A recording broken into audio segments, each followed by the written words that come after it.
What if one day, you stumble upon a door that acts as a portal to another realm? In this alternate world, any skills or items you acquire can be seamlessly transported back to our reality. The story begins with a girl being harassed by some men. However, we meet Yuya, a boy who tries to speak up against a man, but the men call him fatso and ugly, and they end up beating him. Eventually, the police arrive and the men run away. The girl thanks him for his help, but Yuya claims he is fine and walks away. We learn that he was taught by his grandfather to always be kind and to help those in need. When he gets home, we see his house is covered with graffiti calling him names. We learn that ever since he was young, he has been bullied by everyone, even his parents treated him poorly because his siblings were considered beautiful, but he was ugly. When he got to middle school, things got worse for him as he would get beaten at school. It was only his grandfather who would look after him, always reminding him that being kind would make him happy. His grandfather eventually died but left his house and all his savings to him. His parents tried to contest the will, but in the end, Yuya was given everything, but his parents completely abandoned him. So, he lives alone and asked to work part-time every day at school. Yuya is graduating from middle school, but in his yearbook, there are only mean comments about him. As he tries to leave, he gets stopped by bullies. They remind him that even though he is graduating, he is still their errand boy. Yuya says he needs to get to his job, but the bullies beat him up. We see his brother and sister just watching from a distance. When he finally gets to his job, his boss is fed up with him being late and tells him not to come back. At home, Yuya has a depressing meal, and as he looks at himself in the mirror, he throws a tantrum and smashes the mirror, thinking nothing will change even after his graduation. He punches the wall, and it suddenly opens a hidden room. There are a bunch of strange items in the room, and Yuya thinks they must be his grandfather's souvenirs from traveling. He finds a peculiar door, and when he opens it, it leads to a strange room. He gets scared as a notification appears. As he reads it, he learns that the door is connected to another world. There are a number of notifications that tell him about various functions that are available to him, like the ability to store items, and he can control who can use the door. Although he is confused by the functions, he thinks the system is like a game, so he decides to check his status. But when he sees it, he is devastated to find all his stats are so low. He looks around the room, and when he looks outside, he finds that it really is another world. He finds a note on the table. Although he can't read it at first, he has a language skill which helps him to understand it. He learns that the owner of the house was a great sage but is about to die, so he left it so that whoever finds it will become its new owner, including all of its contents. The house is protected by magic, so no one is able to break in besides the owner.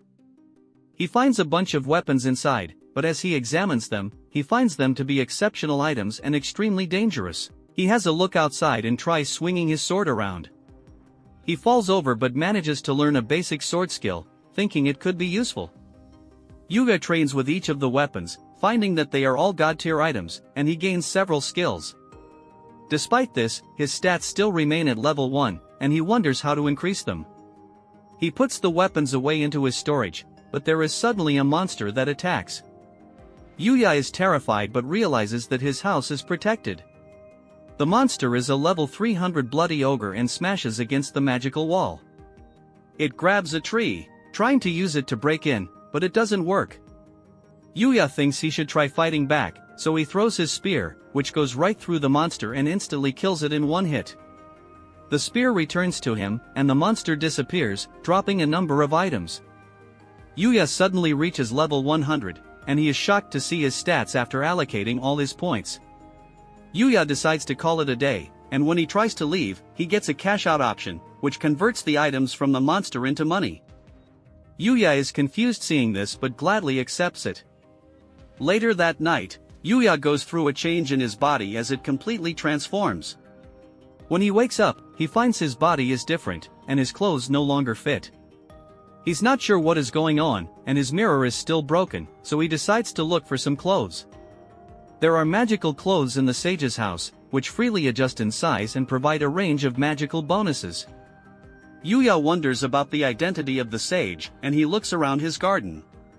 He is suddenly attacked by a level 200 slime monster, but this time Yuya calmly brings out his spear and easily destroys the monster. It drops some coffee slime and even a rare necklace, which can restore his magic power. He levels up again, gaining a presence detection skill, and he is already at level 150. He tries some of the coffee slime, and it's actually quite good. He decides to use some of the money he has made to buy a new uniform, ordering it to be ready for the start of high school. After that, he spends every day in the other world and starts to enjoy himself, even forgetting his depression. He would train and learn as much as possible about the other world. An elite goblin attacks his house, but Yuya has become completely different, skillfully fighting against it and even using a skill to destroy the goblin. Time flies, and the start of high school arises, and everyone is immediately drawn to him. Even his siblings seem to be in awe. In class, he is approached by his bullies, but they don't recognize him, thinking he is a transfer student. When he tells them he is Yuya, everyone is shocked, and they don't believe him. When he goes to the bathroom, he is completely shocked to see himself for the first time since his transformation. After class, he is approached by his brother and sister, wondering what he did to change so drastically, calling him a loser. Just then, a limo stops in front of them and the girl he saved is looking for him. He wonders who she is, and she reminds him how he saved her. Yuya wonders how she knows his name. She admits she looked into him because she wanted to thank him and introduces herself as Kaori. She wonders if he would like to join the UCI Academy, and Yuya recognizes it as an academy for the super elite. We learn that Kaori is on the student council, and her father is the chairman of the academy. Yuya is flattered by the offer but thinks he isn't smart enough to join such an academy. His brother interrupts, asking to join the academy and saying that they are superior to Yuya in both academics and sports. However, Kaori refuses because they are insulting Yuya when he is her hero. She reveals that she has already looked into them and knows all about their nefarious behavior against Yuya. She goes on to tell Yuya that their academy emphasizes personality rather than just academics, so it would be no problem for him to enroll. Her attendant suggests showing him the academy, so she pulls him away, and they head off while his siblings can't believe what happened. They arrive at the academy, and it's a famous school filled with students who excel. He meets with the chairman, Tsukasa, who thanks him for saving his daughter. Yuya says it wasn't a big deal, but Kaori says he was the only one that helped her. Tsukasa invites him to join the school, even offering to pay his tuition as thanks for helping his daughter, but Yuya is hesitant, thinking he won't fit in because only geniuses are normally accepted. Tsukasa says that geniuses are just normal people who have found the right way to work hard and use less time, but Yuya thinks they are gifted with talent. Tsukasa tells him that everyone has their own talents, and through challenges and having fun, he will eventually learn what his talents are, saying that he is still young. He suggests Yuya try out the school for a day. A teacher named Sawada enters, and Tsukasa introduces her as a renowned scientist, but her classes are popular and easy to understand. Yuya prepares for his first class and worries he isn't over his head, but he thinks that things couldn't be worse than it is in a normal school. He gets called in and introduces himself, but all the students appear stunned. He worries about what they think of him, but they are all actually stunned by how handsome he looks. He takes a seat at the back and shares a book with the girl next to him, but she is a bit cold toward him, and he worries that she already hates him. Kaori wonders if Yuya will fit in his class, and as the class goes on, he actually finds the class pretty normal except the students are much more active and engaged. During their break, a bunch of students try to get to know him, asking questions like if he is an idol and if he has a girlfriend. A student named Rio stops them from harassing him, and he takes Yuya to the cafeteria to get some lunch. Yuya is amazed seeing the menu, and it's all free, so Yuya thinks it's like a dream. They sit with another student named Shingo. They start talking about Animax Saga, and Yuya is surprised they are just like him. As he eats, he notices that everyone is looking at him, and he thinks it's because he is wearing a different uniform. Shingo asks him if he is in any clubs, but Yuya says he is not a part of any. Rio is also not in a club, but it's because he is good at all kinds of sports and has trouble picking just one. Shingo reveals he is part of the gaming club, and Yuya is surprised that consoles are allowed at school, but Shingo says it's fine as long as they don't play during class. As they talk about video games, Yuya becomes more comfortable with them. At the end of the day, he meets with Tsukasa and admits that he had a good time, and Yuya decides he wants to join the school. As he leaves the room, he runs into Kaori, who wonders if he is joining the school. He tells her his decision, and she is glad he decided to stay. She invites him to join her after school, and they check out some shops in a popular area. Yuya wonders if this is where she hangs out with her friends, but she reveals that she doesn't hang out too often because people seem to be hesitant about her family and her father. But she says that he is different. Yuya gets nervous, suggesting to check out the ice cream shop. Looking at the prices, he is glad he has been cashing out from the other world. As they try the crepes, they both have a good time, and Yuya wants to try the other flavors, but he suddenly thinks that if he eats too much, he might return to his original shape. He asks Kaori how she recognized him when he looks so different, but she says that although he is a bit slimmer, she recognized him because his eyes still look the same. She offers him a bite of her crepe since he wanted to try other flavors, so he takes a bite but is a bit embarrassed. She suddenly realizes how he is feeling, but he also offers her a bite. She nervously accepts it, taking a bite, and some girls watch on, thinking they are already lovers. Later that night, Yuya decides to head back to the other world, putting on a full set of armor. He heads inside, confronting the monsters that appear. Even though he is still scared, he cuts them down and sees he has leveled up to 235, but realizes that the speed he is leveling it has become much slower. So he thinks about leaving his house to find stronger monsters to fight. Thinking of his time at the academy, Yuya wants to find a new challenge. But as he heads out his gate, he suddenly hears a scream. He pulls out his spear and rushes toward the scream. He finds several soldiers that were brutally killed.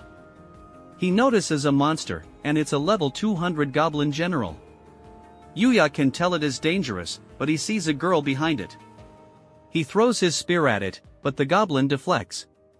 However, in that moment, Yuya comes crashing down with his foot, and the goblin is defeated. He turns toward the girl, but she calls out to him because there is another goblin behind him. He gets blown away, and he can tell that it is both stronger and faster than him. But Yuya doesn't give up, thinking he has other strengths. He uses his spear to vault over the goblin and switches to his bow, launching a barrage of arrows. He then switches again to his sword and splits the goblin in half. He checks up on the girl, wondering about the other humans in this world. But she ends up fainting, and he hears some men approaching, so he uses an invisibility skill to avoid them. There are knights that come looking for the girl, and we learn she is a princess named Lexia. Back at his house, Yuya thinks about the encounter, wondering if the girl was okay. But since there were knights that appeared to help her, he thinks she should be okay. Looking at his shirt, he thinks that he should try buying some new clothes since he has made some money from the other world. We see them all, and as Yuya walks around, people stare at him, thinking he must be some kind of actor or model. His shirt is enchanted to stay clean, but he thinks he should buy some other clothes so he doesn't always look the same. Meanwhile, we see a director yelling at another man. The man is the manager of a model named Sho, but Sho hasn't turned up for their shoot. The manager gets a call from Sho and learns he is on his way, but the director gets mad because Sho isn't respecting the time of everyone there who's all ready for the shoot, especially Myo, their other model, who has been waiting all morning. The theme of the photoshoot is focused around being a couple, so it's impossible to shoot it without him. The director thinks about what they should do, and since everyone is waiting around to start, he decides to look for a replacement within the mall. As Yuya shops around, he is overwhelmed by the number of choices. Some girls approached him, and he worries it's a sales tactic. They ask to know more about him and even offer to help him shop. He doesn't want them to feel bad, so he turns them down as politely as possible. The girls are left stunned, and they start freaking out over him. But Yuya wonders if he dealt with them in the right way. The director struggles to find a replacement but tells his assistant they can't give up. They pass by Yuya, and the director instantly thinks he is the one. Yuya gets approached, and the director explains their situation to him. Yuya is nervous to do it, but he thinks about all the people who were counting on him, and he ends up agreeing to be their model. He acts as the boyfriend for their shoot, taking photos in a range of different outfits and positions. The director tells him to look sexier, but Yuya struggles with the direction. But Myo tells him he is doing well for his first time, and Yuya is captured by her looks. She thanks him for saving them, but Yuya notices her getting closer to him. The director notes that Yuya is looking kind of stiff. They move to their next location, and Yuya is impressed with Mio for being such a pro even though they are around the same age. So he is determined to give it his best. But Mio grabs onto him for the next shot, and he panics as she pushes up against him. The director tells her to get even closer, so she puts her arms around him and pushes up even closer, which makes Yuya even more embarrassed, and the crowd starts to watch them. Meanwhile, in the other world, we see Princess Lexia as she thinks about how she was saved. She decides to head out, and her knight wonders where she is going. She says she is heading back to the dark forest to find the person who saved her. But her knight says it's impossible for someone to be living out in that forest. But Lexia insists she was saved by someone and must thank the person who saved her. Her knight warns her of the dangers of going back, but she tells them they are all going to join her this time, and they wonder who she inherited such reckless behavior from. Back at the mall, the shoot is over, and Yuya is exhausted. He thinks about his experience modeling and thinks Mio is amazing at it, but Mio says she has just gotten used to it, mentioning how she used to make lots of mistakes when she was still new. He thinks about the first time wearing such fashionable clothes because he never had the chance in his past. He wonders why she started modeling, and she says she just wanted to be noticed because her parents were always too busy to spend time with her, and then after she started getting some fans. She continued because she had people cheering her along, and she liked that she could bring happiness to the people who saw her. She tells him he can also do it, saying he should take it at his own pace, and reminds him to just enjoy all the moments along the way. As they chat, the director takes a bunch of candid pictures of them. He wonders if Yuya is interested in doing more modeling. Yuya thanks him for allowing him to work with so many professionals, but he thinks he isn't good enough to do the job properly, so he ultimately turns them down. The director respects his decision, and they end up giving him all the clothes from the shoot as thanks for his help because they weren't able to pay him since he is just an amateur.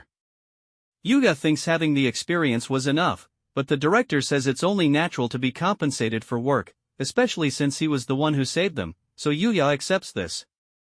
Mio hopes to work with him again in the future, and they wish him good luck. In their car afterward, the director thinks it's a shame that Yuya didn't want to continue, knowing he would have been a star. Looking back at the photos, Mio thinks about how different Yuya was, and the director can see her turning red, so he teases her about adding a thing for him.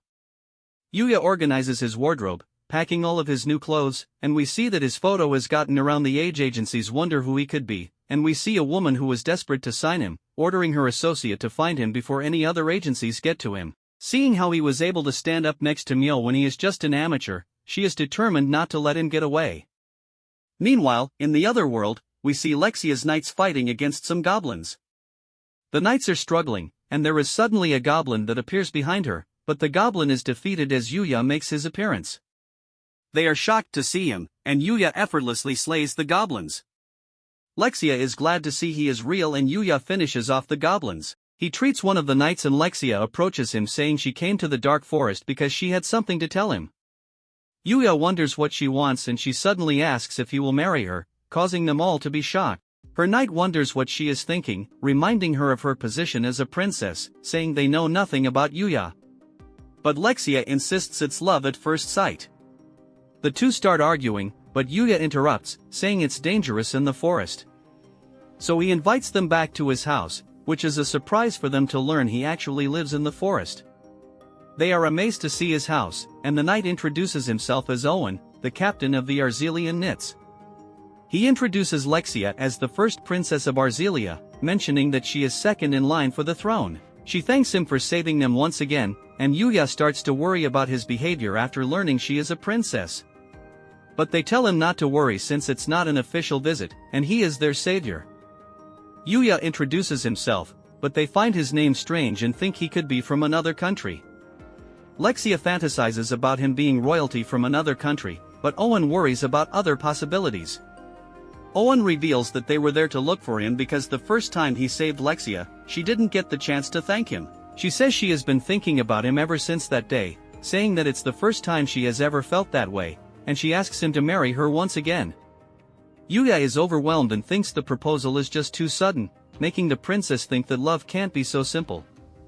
Thinking about every romance novel she has read, love needs to come with obstacles, and it would be boring if things went so smoothly. So she asks to start out as his friend. Yuya gets nervous thinking about his past experiences but agrees to be her friend. Owen mentions there is one other reason they are there, and that is the king would like him to visit the royal palace so that he can also offer his gratitude in person. Yuya is hesitant, but Owen says it's a royal command and he can't leave until Yuya agrees, so Yuya has no choice but to accept the invitation.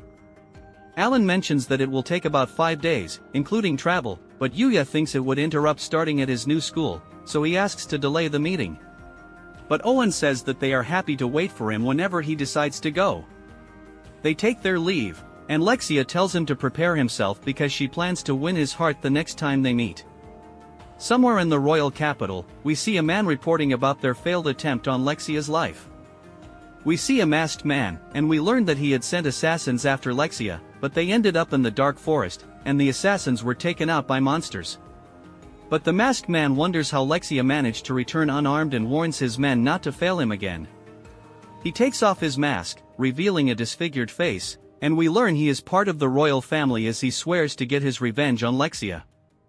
Back at Yuya's house, he marks his calendar for when he plans to see the king. He puts on his new uniform and heads to start his first day at the academy. Everyone stares at him as he walks, thinking he must be a famous model. When he arrives, the director greets him but apologizes because he doesn't have time to talk. But he tells Yuya to remember just to enjoy himself at school. Yuya is introduced to the class as an official student, and we see Ryo and Shingo, who are happy to see him. The scene shifts to a soccer game, and we met a student named Roy. He scores a goal, and all the girls cheer for him. Yuya watches from the sidelines, impressed at his skill, and he is approached by a girl named Kaide. She wonders why he doesn't join the game, but Yuya says he doesn't have his gym clothes yet. We see Roy as he goes up against the opposing team himself, but he tricks them, passing the ball to his teammate Akira. Akira rushes at the goal, preparing to use his special move, but he messes up and kicks it straight at Kaide. However, Yuya manages to stop it and even scores a goal in the process. Everyone is shocked, wondering how he moves so quickly. He checks to see if Kaide is okay, but she is left stunned by his skills. Akira comes rushing over to apologize, swearing to become her servant, but Kaide says she is okay and turns him down. Roy vouches for Akira, saying he is just a bit quirky, and Akira thanks him for saving them both. Later on, we see Kaori as she goes to get changed for gym class. All the girls are talking about Yuya, thinking he is like a prince. Kaide tells her about everything that happened, and the girls think he must have a girlfriend since he is so cool. But Kaori and Kaide both insist that nothing has been confirmed. During his next class, Yuya waves to Kaori, who is down on the field. But suddenly, some delinquents come bursting in on motorbikes. They surround the girls, swinging their bats, and all the students check out the commotion. They recognize the group as the Red Ogres, the most dangerous delinquent group in the area. Yuya recognizes them and sees his siblings with the group. Kaori wonders what they are doing at their school, and Yuya's brother, Yoda, points her out as the director's daughter. Kaori recognizes the two of them, and they say they are there to get back at her for looking down on them and accepting Yuya into the academy.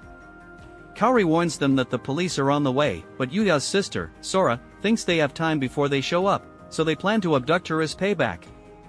The goons surround her, and things are looking bad.